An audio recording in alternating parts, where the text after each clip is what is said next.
नमस्ते viewers, welcome back to the physio healer. आज के हमारे सेशन में हम आपके साथ बात करेंगे डायबिटीज के दूसरे कॉम्प्लिकेशन के बारे में, जिसे कहते हैं डायबिटिक फुट।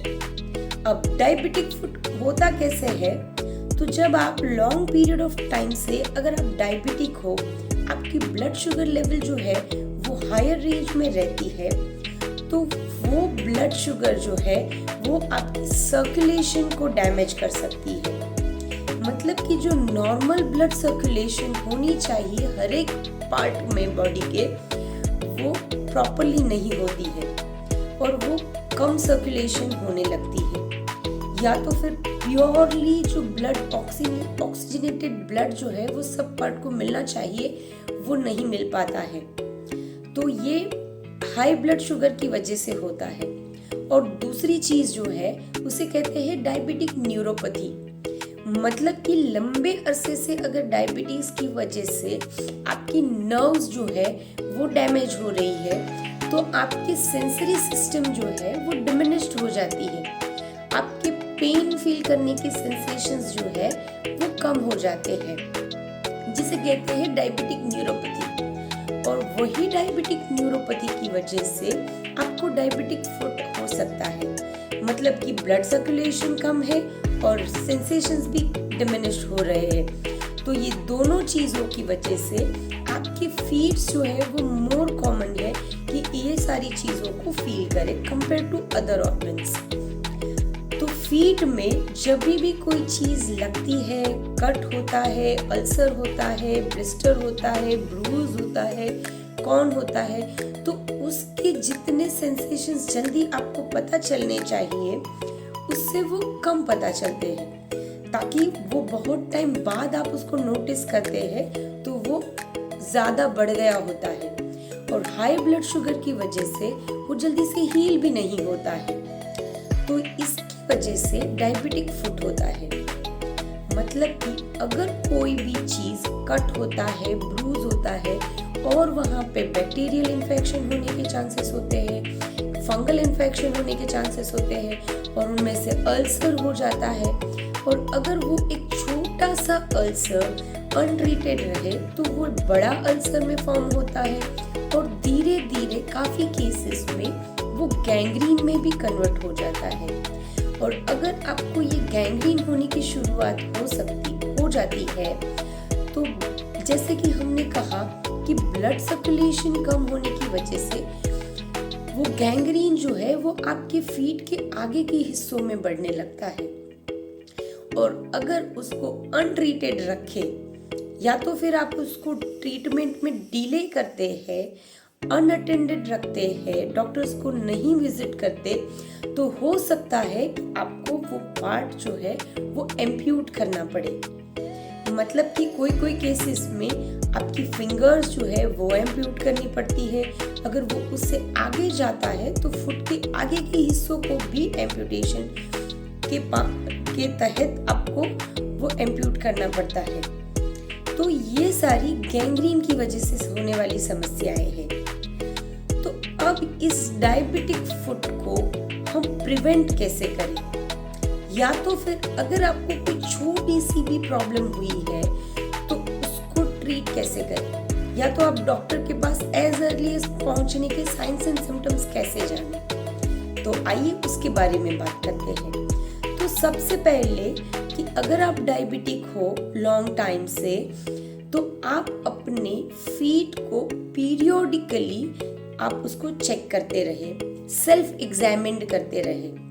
तो सेल्फ एग्जामिनेशन में सबसे पहले आपको अपने सेंसेशंस चेक करने हैं। तो सेंसेशंस आप कैसे चेक कर सकते हैं?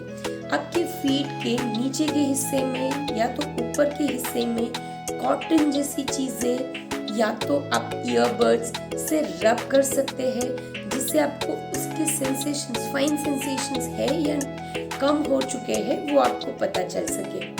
और इसके कंपैरिजन आप अपने हाथ पे पहले वो कॉटन को रब करके और फिर आपके पाँव को रब करके डिफरेंस कर सकते हैं कि वो प्रॉपरली आप फील कर पा रहे हैं या नहीं।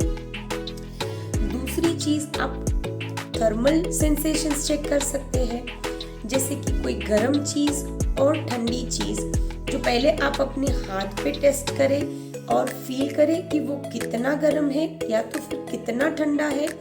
उसके बाद आप अपने फीट को वो टच करें ताकि आपको पता चले कि आप प्रॉपर हीट या तो प्रॉपर कोल्ड सेंसेशंस जो है उसे फील कर पाते हैं या नहीं।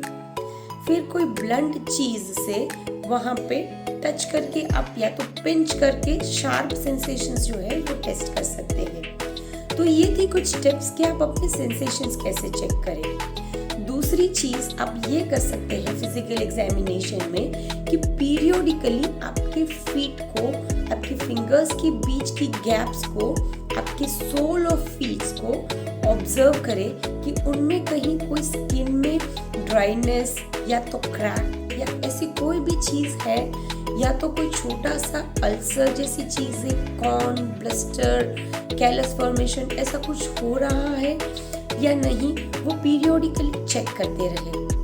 अपने पाँव को प्रॉपरली नॉर्मल वाटर से रेगुलरली वॉश करें और उसे ड्राई रखें ताकि उसमें जो बैक्टीरिया या तो फंगल इन्फेक्शन होने के चांसेस हो वो कम हो जाए। तो ये सारी थी आपकी फिजिकल एग्जामिनेशन या तो एग्जामिनेशन रिलेटेड टिप्स। अब आपके लिए कुछ डूज एंड डोंट्स भी है, मतलब कि ऐसी चीजें कि जो अगर आपको उनमें से कोई भी सिम्टम्स या चीजें दिखती है तो आप कौन कौन सी चीजों को केयर कर सकते हैं और कौन सी चीजें आपको अवॉइड करनी है अगर आपको लगे कि आपके सेंसेशंस जो है वो डिमिनिश्ड है और आपको डायबिटिक फुट होने के चांसेस है। तो सबसे पहले बात करेंगे डोंट्स के बारे में कि हमें क्या नहीं करना है। तो सबसे पहले टाइट सॉक्स या तो कोई भी टाइट इलास्टिक चीजें जो है वो फुट में नहीं पहननी है। कोशिश करें कि सॉक्स भी जो आप पहने वो एक साइज लूज पहने, लूज फिटिंग के हो, ताकि कंप्रेशन की वजह से वो जो सेंसेशंस कम हो गए जिसे आप फील नहीं कर पा रहे हो तो वो दिक्कतें ना हो।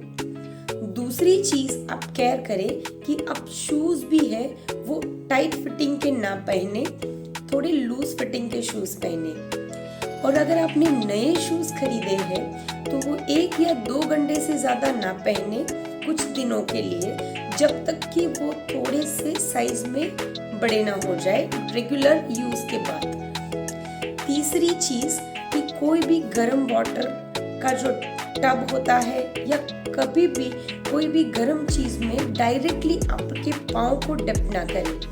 पहले आप अपने हाथ को उसे टच करके वो कितने टेम्परेचर में है उसे चेक करें, उसके बाद ही आप अपने फीट को उसमें डालें। सेम वे कोल्ड चीज़ों के लिए भी आप केयर करें।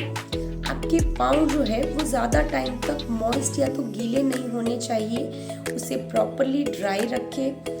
स्किन को प्रॉपरली ड्राइनेस अगर हो रही है तो उसमें मॉइस्चराइजर या तो प्रॉपर ऑइंटमेंट लगाए। कोई कट्स, ब्रूज या कैलस फॉर्मेशन है तो खुद से उसे ट्रीट करने की कोशिश ना करें, आप अपने डॉक्टर को कांटेक्ट करें। तो ये सारी चीज़ें जो थी वो आपकी डोंट्स थी कि ये आपको नहीं करनी है। अब डूज में क्या है? तो डूज में आप अपने टो नेल्स जो है, फिंगर नेल्स जो है वो प्रॉपरली कट करें पीरियोडिकली। कोई भी बैक्टीरिया या तो फंगल इन्फेक्शन हो रही है तो उसे ट्रीट करें। फुटवेयर पहन के ही चले, बेयरफुट या तो खुले पांव कोई भी जगह पे ना चले जिसकी वजह से कोई कट होने के चांसेस हो या तो आपकी स्किन डैमेज, सेंसेशंस कम हो गए हो तो उनमें कोई डैमेज होने के चांसेस हो, वो चीज़ें ना करें। प्रॉपरली आप उसको वॉश करें पीरियोडिकली और अपनी स्किन को इंस्पेक्ट करें कि उनमें कोई चेंजेस हो रहे हैं या नहीं। अपने थर्मल सेंसेशंस, आपकी फीट्स जो है उसका टेम्परेचर पीरियोडिकली चेक करते रहे। और अपने फीट के लिए जो अगर कोई भी आपको छोटी सी भी प्रॉब्लम दिख रही है कि कोई ब्लीड हो रहा है तो आप तुरंत ही अपने डॉक्टर को कांटेक्ट करें। तो ये थी कुछ डूज एंड डोंट्स जो कि आपको ध्यान रखनी है आपके डायबिटिक फुट के बारे में। अब कुछ चीजें जो है साइंस एंड सिम्टम्स, जिसे आपको पता चल सके कि या तो आप प्रोन है डायबिटिक फुट होने के लिए, या तो आपकी फिट्स में सेंसेशंस जो है वो कम हो गए हैं। तो वो साइंस एंड सिम्टम्स अगर आपको दिखते हैं तो आप अपने डॉक्टर को कांटेक्ट करें और उनसे सलाह लें कि आप आगे क्या कर सकते हैं इसे प्रिवेंट करने के लिए, राइट। तो उन सिम्टम्स में से सबसे पहला है कि अगर आपको टिंगलिंग या तो नमनेस सेंसेशंस या तो कोई क्रैम्पिंग पेन आपके काफ में, बटक्स एरिया में, थाइज में या तो फीट्स में हो रहा है या नहीं, वो चेक करें।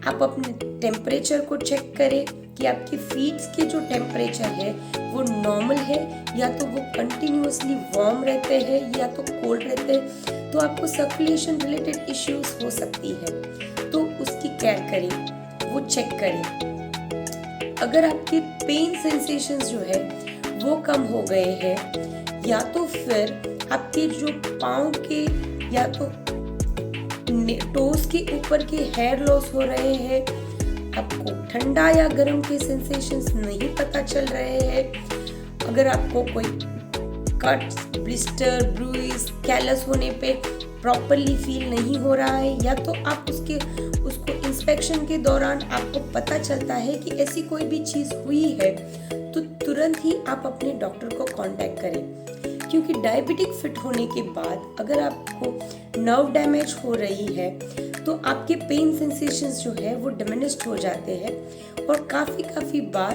आप पेशेंट्स जो है वो लॉस ऑफ फीट के सेंसेशंस भी फील करते हैं। तो ऐसी कंडीशन में अगर आपको कुछ भी लगता है, आप खुले पांव कहीं घूम रहे हैं और कुछ छोटी सी भी चीज़ लग गई होती है तो वो आप फील नहीं कर पाते हैं। तो ये सारी चीज़ों को आपको केयर करना है।